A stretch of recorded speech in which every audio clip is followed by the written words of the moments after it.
कि अगर आप स्कैल्पिंग करते हैं मार्केट्स में तो स्कैल्पिंग किस तरीके से बेहतर करी जा सकती है और क्या हमारे पास कुछ ऐसे tools and techniques and methodologies हैं जिससे कि हम ट्रेडिंग बेहतर तरीके से कर पाएं, राइट? बिकॉज अपॉर्चुनिटीज तो मार्केट में आती रहती हैं, लेकिन क्या आप उन अपॉर्चुनिटीज को भुना पाते हो कि नहीं भुना पाते हो? आपकी एसएल को कैसे मेंटेन करना चाहिए, किस तरीके से हमें ट्रेड करना चाहिए, ये सारे कॉन्सेप्ट्स मैं आपको एक्सप्लेन करने की कोशिश करूंगा। कुछ बेसिक्स हैं जो आपके मन में क्लियर होने चाहिए। तो आज के वीडियो में हम लोग सीखने की कोशिश करेंगे कि कैसे मूविंग एवरेजेस की हेल्प से हम लोग ट्रेड कर सकते हैं। अब जैसे ही मैं मूविंग एवरेजेस की हेल्प से बात करूंगा तो आप लोग, काफी सारे लोग, ये वीडियो बंद करके जाने की कोशिश करोगे और बोलोगे अरे यार ये सब मेरे को आता है और मैं इसमें क्यों रुकूं इस वीडियो में, तो इसमें ऐसा क्या खास होने? You are going to learn something very very unique and effective. और अब जब लाइव मार्केट में इसको अप्लाई करोगे तो आपको चीजें समझ में आएंगी कि एक्चुअली मार्केट में जो ये बंदा बोल रहा है वो चीज वर्क करती है कि नहीं करती है। कैसे हम बेहतर रिटर्न सप्लाई ला सकते हैं और कैसे हम समझ सकते हैं मार्केट में कि मार्केट में मुझे किस तरीके से ट्रेड करना चाहिए ताकि अपने रिस्क को मैनेज करते हुए हम बेहतर रिवॉर्ड्स ढूंढ पाए। तो इस वीडियो में हम लोग यही सीखने की कोशिश करेंगे और आपको समझाने की कोशिश करेंगे हर एक लॉजिक। अब देखो, जब भी स्कैल्पिंग की बात आती है तो आपके मन में विचार आता होगा और otherwise you will be thinking that which time frame should I use and what is the methodology that I am gonna use over here. Simple सी बात है, देखिए मैंने आपको पहले भी समझाया था कुछ इंपॉर्टेंट पॉइंटर्स जो हम यहाँ सीखने की कोशिश करेंगे। आपको दो तीन चीजों का अंदाजा बहुत बेहतर तरीके से होना चाहिए। वो क्या चीज है जो बहुत इंपॉर्टेंट रहती हैं? तो मेरा हमेशा से कहना है कि आप जब 30 मिनट्स के चार्ट पे जाते हो तो आप अक्सर ये फाइंड आउट करोगे कि मार्केट में इंट्राडे यानी कि दिन के दौरान दो ट्रेंड्स हमेशा चलते हैं। वो ट्रेंड्स क्या हैं? आपको मैं क्लियर कट बता देता हूँ। देखिए ट्रेंड्स कैसे आइडेंटिफाई होते हैं। मॉर्निंग में एक ट्रेंड स्टैब्लिश होता है। अब वो हो सकता है कि आफ्टरनून में वो कंटिन्यू कर जाए नीचे की साइड, या फिर उसका एग्जैक्ट रिवर्सल यहाँ से आ जाए। तो मार्केट के पास दो डायरेक्शंस होते हैं। एक तो ये होता है कि मार्केट ने सुबह एक डायरेक्शन लिया और फिर उसके बाद में दोपहर को उसका वापसी हो जाए या फिर उसी फ्लो में कंटिन्यू कर जाए। यही मार्केट में सिनेरियोज बनते हैं। इसके अलावा कोई और सिनेरियोज बनते हैं तो आप मुझे बता दीजिएगा कमेंट सेक्शन में। देखिए सिंपल सी बात है, मॉर्निंग में एक ट्रेंड बना, या तो मार्केट वहीं रह जाए या फिर ज्यादातर केसेस में या तो कंटिन्यू कर जाएगा या तो रिवर्स कर जाएगा। इसी तरीके से मार्केट में कैंडलस्टिक्स बना करती हैं, यानी जिनको हम पैटर्न्स बोलते हैं।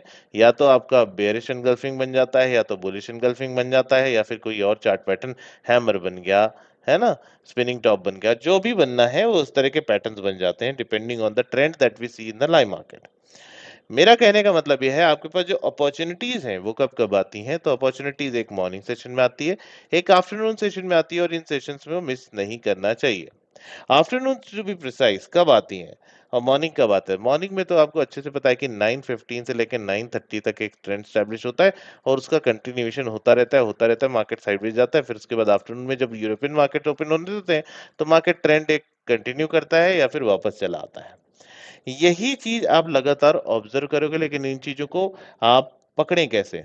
आपको मैंने पहले भी समझाया है कि जब भी मार्केट में अपन काम करते हैं तो मेरा कहना यह है कि 20 पीरियड मूविंग एवरेज, जो कि एक एसेंशियल मूविंग एवरेज है सभी इंडिकेटर्स का, यानी कि अगर आप बात करें डोंकेन चैनल, बात करें बॉलिंग बैंड्स, बात करें कोई और, तो उधर पे सभी जगह एक कॉमन जो हमारा एवरेज लगता है वो 20 पीरियड मूविंग एवरेज लगता है।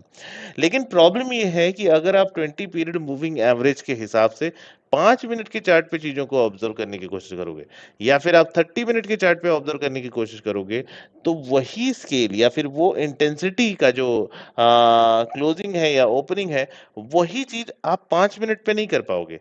वही चीज़ आप 1 मिनट पे नहीं कर पाओगे। कहने का मतलब ये है, जिस लेवल पे मूविंग एवरेजेस का मतलब क्या होता है? पिछली 5 या पिछली 20 कैंडल्स के एवरेज प्राइस पे जो आपका क्लोजिंग मिला है, उसके बेसिस में कहाँ पे आप ट्रेड कर रहे हैं, उसके बेसिस में आपका ट्रेंड आइडेंटिफाई होता है। यानी कि if I make it very easy for you, then it will be you'll be able to understand. So I have plotted a EMA 20 on a 30-minute chart wherein we are getting a closing below 20 period moving average, right? And the level of it, मैं level mark कर देता हूँ यहाँ पे chart पे ताकि easy हो जाएगा हमको समझना। तो I am plotting this area, ठीक है? मैंने ये लेवल प्लॉट कर दिया है फॉर द रेफरेंस सेक। अब यहीं से मैं जब 5 मिनट पे जाता हूँ, तो 5 मिनट पे वो जो 20 पीरियड मूविंग एवरेज था 30 मिनट का, that is not existent here. अब वो वहाँ पे नहीं है, बल्कि 20 period moving average is moving according to the 5 minute chart. यानी कि आप अगर जो एक्सपेक्टेशन लेके चलते हो, आपने सोचा कि मार्केट 30 मिनट के हिसाब से ट्रेड करूँगा, लेकिन वहाँ तो ये बेयरिश था। लेकिन यहाँ इस केस में ये बुलिश हो रहा है, बीच में बुलिश हो रहा है, फिर बेयरिश हो रहा है। जबकि 30 मिनट की चार्ट पे according to the theory that we are seeking, उसके हिसाब से मार्केट तो नेगेटिव ही था। तो मल्टी टाइम फ्रेम की बात जब आती है या फिर ओवरऑल ट्रेंड आइडेंटिफिकेशन की बात आती है, तो आपको इन एवरेजेस को उसके हिसाब से मैनिपुलेट करना होता है ताकि उन कंडीशंस को आप ट्रेड कर पाओ जहां पे ऑथेंटिक मूव आने की प्रोबेबिलिटी ज्यादा है। आप समझ रहे हो ये बात? तो जो 5 मिनट का 20 पीरियड मूविंग एवरेज है, वो 5 मिनट के 20 पीरियड मूविंग एवरेज के हिसाब से काम करेंगे, तो 5 मिनट पे ही काम करना पड़ेगा। लेकिन अगर 5 मिनट की कंडीशन को ध्यान से सुनना, अगर 5 मिनट की क्लोजिंग की कंडीशन को हम रेसिप्रोकेट करना चाहते हैं किसमें, 1 मिनट के चार्ट में, यानी कि जब स्कैल्पिंग करना चाहते हो पॉजिटिव सेंस में, तो जब वो 20 पीरियड मूविंग एवरेज के ऊपर क्लोज आए, यानी कि आप ऐसा सोचते हो कि जब 5 मिनट के चार्ट पे, ध्यान से सुनना मेरी बात, ठीक है? अब जब 5 मिनट के चार्ट पे मेरी क्लोजिंग 20 पीरियड मूविंग एवरेज पे आती है, तो अक्सर मूवमेंट जो होता है वो अपसाइड आता है। यानी कि जब ये इसके ऊपर क्लोज कर जाता है, तो आप इसके ऊपर जा सकते हैं। लेकिन प्रॉब्लम ये होती है ऐसी कंडीशंस में कि जो आपका एग्जिट कंडीशन है, एग्जिट कंडीशन में जब ये नीचे की बात आती है, तो आप ट्रेड लोगे यहाँ, और जब इसने एसएल दिया तो ये दे दिया यहाँ, तो डीके की वजह से आपको शायद कुछ मिले ही नहीं। तो ऐसे सिनेरियोज में बंदा परेशान हो जाता है कि वो ट्रेल कैसे करे, कैसे इसको ट्रेड करे। लेकिन अगर मुझे यही 5 मिनट के 20 पीरियड मूविंग एवरेज को 1 मिनट पे रेसिप्रोकेट करना है, तो मैं क्या करूंगा, मैं 1 मिनट, 5 मिनट से 1 मिनट जा रहा हूं, यानी कि 5 गुना नीचे जा रहा हूं। यानी कि जो एवरेज लगेगा वो 5 मिनट ज्यादा लगेगा, यानी कि 20 पीरियड मूविंग एवरेज को अगर रेसिप्रोकेट करना है, तो मुझे वहां पे 100 पीरियड मूविंग एवरेज यूज करना पड़ेगा। यानी कि अगर मैं 100 पीरियड मूविंग एवरेज की बात करूं, तो जो दूसरी ग्रीन लाइन अभी आ गई चार्ट पे, ये रिप्रेजेंट करती है किसको, ये वाली जो लाइन है वो 100 पीरियड मूविंग एवरेज है, बट ये रिप्रेजेंट किसको करती है, 20 period moving average of that particular average, जो कि हमारा 5 मिनट के चार्ट पे जो 20 पीरियड मूविंग एवरेज है। ठीक है?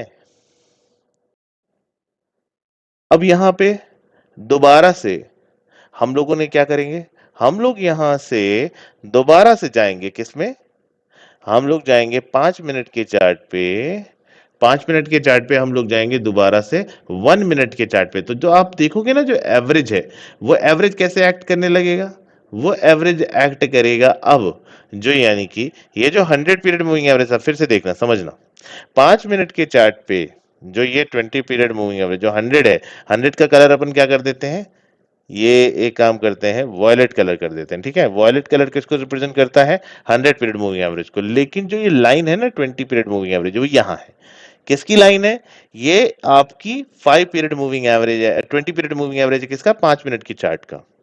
इसी को रेसिप्रोकेट करना है किसमें, हमें रेसिप्रोकेट करना है 1 मिनट के चार्ट पे। तो मैंने क्या किया, देखो वही सेम लेवल आ गया वॉयलेट कलर का। तो इससे क्या होगा कि मेरा जो 20 वाली जो प्रॉब्लम है, यानी कि 20 पीरियड मूविंग एवरेज अगर मैं 1 मिनट के चार्ट का यूज करता, तो बार बार एग्जिट, बार बार एंट्रीज। लेकिन अगर मैं ये वॉयलेट कलर की लाइन के हिसाब से चलूंगा, तो मुझे एंट्रीज मिल जाएंगी। एंट्रीज कैसे मिल जाएंगी, मुझे ट्रेंड क्लियर होगा और मेरे को आइडिया रहेगा कि किस डायरेक्शन में ट्रेड करना है। यानी कि 20 period moving average of 1 minute अगर मैं यूज करता, तो मेरे पास में प्रॉब्लम ये है कि इतने एग्जिट्स, इतने एंट्रीज, ट्रेंड में प्रॉब्लम। लेकिन 20 period moving average of 5 minute on 1 minute chart अगर मैं यूज करना चाहता हूं, तो मुझे 20 पीरियड मूविंग एवरेज एवरेज ना यूज करके मुझे 100 ईएमए यूज करूंगा, तो वही कंडीशन पे मैं ट्रेड कर पाऊंगा जिस कंडीशन पे मैं 5 मिनट पे ट्रेड करता। यानी कि एक बार ट्रेंड स्टैब्लिश होने पे मुझे अच्छी खासी एंट्रीज मिलने के चांसेस बढ़ते जाएंगे। ये देखिए, तो ये एंट्रीज मिलने के चांसेस बढ़ते जाएंगे। तो यहाँ पे क्या होता है, रिस्क रिवॉर्ड काफी अच्छा हो जाता है और एग्जिट आसानी से मिलने के चांसेस बढ़ जाते हैं, बिकॉज आपका स्टॉप लॉस छोटा हो जाता है। वहीं पे तो इसका मतलब क्या है कि जब तक मार्केट इसके नीचे या ऊपर क्लोज ना कर जाए तब तक ट्रेड नहीं लेना चाहिए और उसी डायरेक्शन में ट्रेड करना चाहिए। यानी कि एक बंदा अगर ट्रेड करता तो यहाँ पे 280 पॉइंट निकाल सकता था, वो भी कितनी देर में?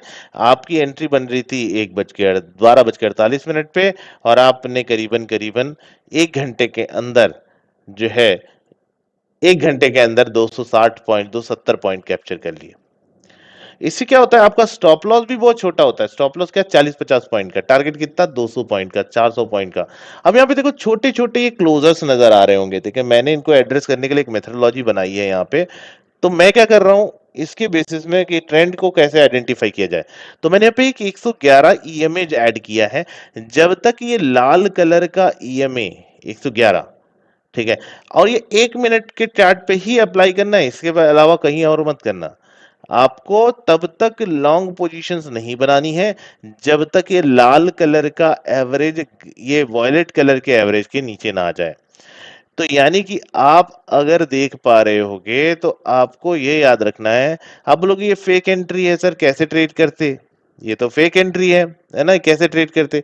तो सिंपल सी बात है, फेक एंट्रीज आएंगी, ऐसा कुछ नहीं है कि नहीं आएंगी। मेरा एसएल यहाँ है, लेकिन वहीं आप ये भूल जाते हैं कि सिस्टम फेलियर नहीं, आपका फेलियर है। आपका फेलियर क्या? मार्केट को हमेशा इस तरीके से देखो कि वो एक इंडिपेंडेंट एंटिटी है, या तो इस तरफ जाएगी या तो इस तरफ जाएगी। अगर मैंने ये ऊपर की डायरेक्शन में ट्रेड नहीं गया कोई बात नहीं, लेकिन नीचे भी तो बताया गया था कि नीचे क्लोज हो जाता है तो पिछली कैंडल का एसएल लेके आप नीचे का ट्रेड लगा सकते थे। लेकिन बंदों को क्या लगता है कि ऊपर गया तो अब ऊपर ही जाएगा, नीचे गया तो नीचे ही जाएगा। मार्केट में ऐसा कुछ नहीं होता।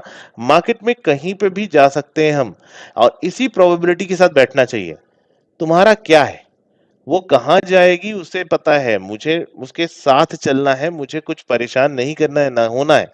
तो मुझे ये माइंडसेट से अपने निकाल दो कि ये मेरे हिसाब से चलने वाली है।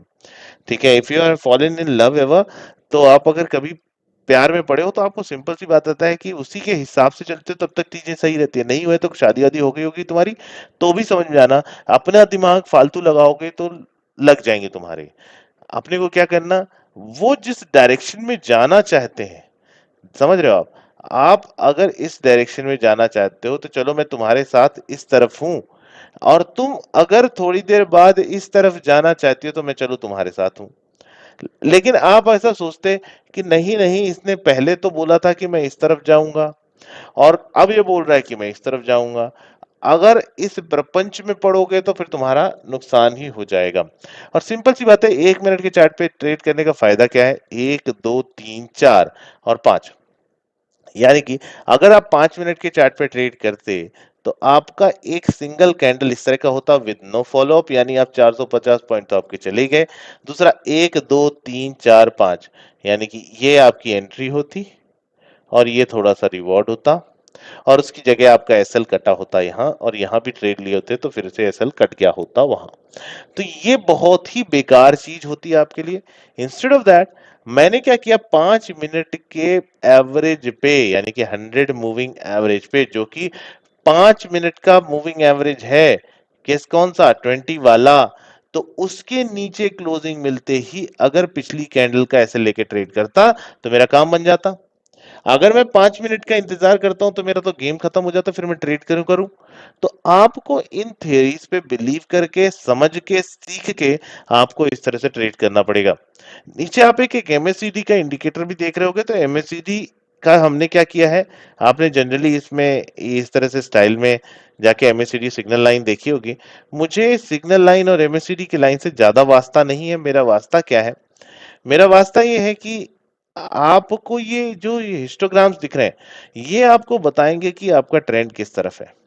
तो हम ये एमएससीडी और सिग्नल लाइन में इंटरेस्टेड नहीं है। मेरा ये पा रही है वो बाइंग के लिए है या सेलिंग के लिए है।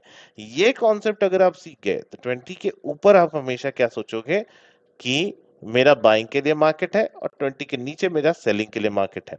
अब कौन सी डिप एक रिट्रेसमेंट है, कौन सी डिप एक रिवर्सल है, उसके लिए हम मदद ले सकते हैं एमएसीडी की। I believe it is clear. ये सेम चीज उठा के डायरेक्टली आप ऑप्शन के चार्ट पे भी लगा सकते हो, ताकि आपकी एंट्रीज और एग्जिट्स का क्राइटेरिया अच्छा हो जाए। आप इसे कॉल पे भी लगा सकते हैं, आप इसको पुट पे भी लगा सकते हैं। लेकिन हमेशा याद रखिए जल्दबाजी, हड़बड़ी नहीं करनी है। क्या करना है, मेरा 20 के ऊपर कोई सपोर्ट लेके ग्रीन कैंडल बने, पिछली कैंडल का एसएल लगाओ और ट्रेड करो। अगर आप ट्रेड करना सीख गए तो आपके जीवन में काफ़ी अच्छा हो जाएगा। लेकिन आप अगर रैंडमनेस के पीछे पड़े तो आप कभी भी सक्सेसफुल नहीं होंगे। मेरा सिंपल सा कहना है यहाँ पे ट्रेड करो ही क्यों? यानी कि 12:47 पे आपको नीचे की तरफ ट्रेंड एस्टेब्लिश हो रहा है, तब पुट में ट्रेड करना ही क्यों है? क्योंकि आपके पास अपॉर्च्युनिटीज़ तो 12:47 पे कॉल साइड भी आ जाएँगी। तो आपको क्या करना है? आपको कॉल साइड पे फ़ोकस करना है, पुट साइड में फ़ोकस नहीं करना है। अगर इतनी छोटी-छोटी बातें आपको समझ में आ गई तो आपका काफ़ी हद तक प्रॉब्लम सॉर्ट हो जाएगी। यानी कि अगर आप ट्रेड करते इधर पे यानी कि 476 पे तो आपको हाई मिला 532 का, स्टॉप लॉस था 452 का, बिना हिट किए उसने यहाँ से आपको करीब-करीब 214 पॉइंट दिखा दिए। लेकिन ये सब करने में, होने में वक़्त थोड़ा-सा लगता है। तब तक आप मिस कर जाते हो, तो इस वज़ह से एंट्रीज़ का प्रॉब्लम आता है। मेरा सिंपल सा कहना है ट्रेंड आइडेंटिफिकेशन पे फ़ोकस करो, रैंकों का यूज़ भी कर सकते हो आप। आप इस मेथोडोलॉजी का भी यूज़ कर सकते हो और साथ में पैरेलली ऑप्शन के चार्ट पे एंट्रीज़ एग्जिट्स कर सकते हो। I believe it is clear. Video थोड़ा लंबा हो गया, आप मुझे अगर फ़ॉलो नहीं कर रहे हो तो फ़ॉलो कर लीजिएगा।